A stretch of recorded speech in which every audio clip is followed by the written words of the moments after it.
जय हिंद साथियों, स्वागत आप सभी का एक नई वीडियो में। तो भारत ने एक और बड़ी कामयाबी हासिल की है। भारत के डीआरडीओ ने न्यूक्लियर कैपेबल सौर बैलिस्टिक मिसाइल का सफल परीक्षण कर लिया है। जब से हम चीन के साथ तनातनी में आए हैं तब से भारत लगातार परीक्षण पे परीक्षण कर रहा है, जिससे एक चीज़ ज़रूर समझ में आती है कि भारत ने कहीं ना कहीं अपने डिफेंस प्रोग्राम को काफ़ी ज़्यादा स्पीडअप कर दिया है। अभी कुछ दिन पहले ही हमने ब्रह्मोस के एक्सटेंडेड वर्जन का एक सफल परीक्षण किया था और अब 3 अक्टूबर को एक और सफल परीक्षण किया गया है। तो जान लेते हैं कि सौर मिसाइल क्या है। सौर मिसाइल को डेवलप किया है डीआरडीओ ने। ये एक surface to surface tactical ballistic missile है। इसकी लेंथ 10 मीटर की है। इसका जो वेट है वो करीब 6 टन का है। ये एक हाइपरसोनिक स्पीड की मिसाइल है, मतलब ये जब ट्रैवल करती है तो इसकी स्पीड अपने टारगेट के पास पहुंचते पहुंचते 7.5 माक की हो जाती है। माक के बारे में मैं आपको बता चुका हूं कि ये एक स्पीड ऑफ साउंड को मेज़र करने की यूनिट होती है। जब भी कोई स्पीड 5 माक से ज़्यादा होती है तो उसे हाइपरसोनिक कैटेगरी में रखा जाता है। इसकी जो फ़्लाइट एल्टीट्यूड है वो 50 किलोमीटर के है, मतलब ये 50 किलोमीटर एल्टीट्यूड तक जाती है, फिर वहाँ से ये अपने टारगेट की तरफ मूव करेगी।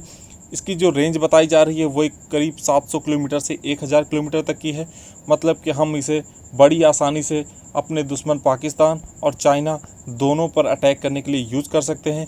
इसके अंदर जो पेलोड कैपेसिटी है वो 200 किलो से 1000 किलो तक है, मतलब कि 1 टन तक है।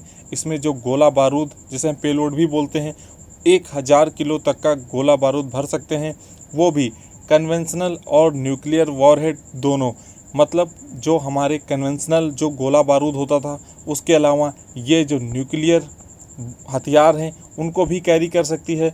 इससे हम न्यूक्लियर हमला भी कर सकते हैं, मतलब ये परमाणु हमला करने में पूरी तरीके से सक्षम है। इसको 3 अक्टूबर को डीआरडीओ ने सक्सेसफुली टेस्ट फायर किया है। एक चीज़ जो इसमें जानने की है कि इसके एडवांस वर्जन का टेस्ट फायर हुआ है, मतलब कि ये मिसाइल अभी डेवलप नहीं हुई है, ये मिसाइल पहले ही डेवलप कर ली गई थी। इसे 2008 में इसका परीक्षण हुआ था पहला, उसके बाद 2011 में इसका एक सफल परीक्षण हुआ। इसे 2011 में प्रोड्यूस माना जाता है।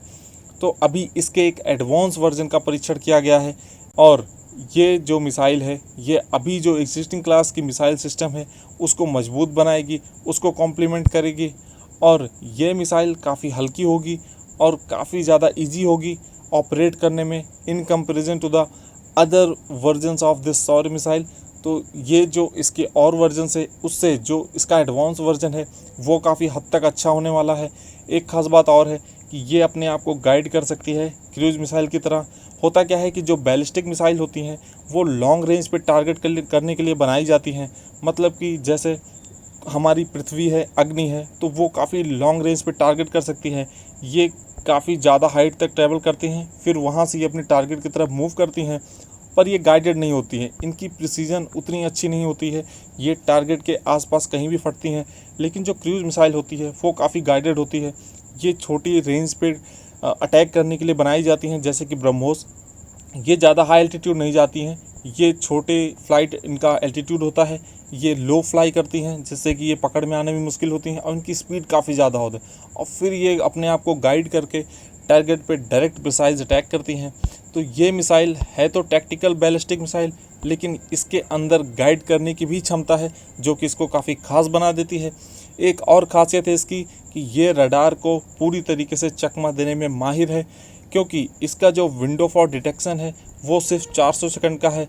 अगर 400 सेकंड में इसको किसी एयर डिफेंस ने डिटेक्ट कर लिया या इसको पकड़ लिया तो फिर इसको रोकना आसान है या इसको रोका जा सकता है। लेकिन एक बार 400 सेकंड का विंडो क्रॉस कर गई तो ये हाइपरसोनिक स्टेज में आ जाती है और फिर इसे बहुत ही मुश्किल है इसको रोकना और ये अपने टारगेट को हिट करेगी ही।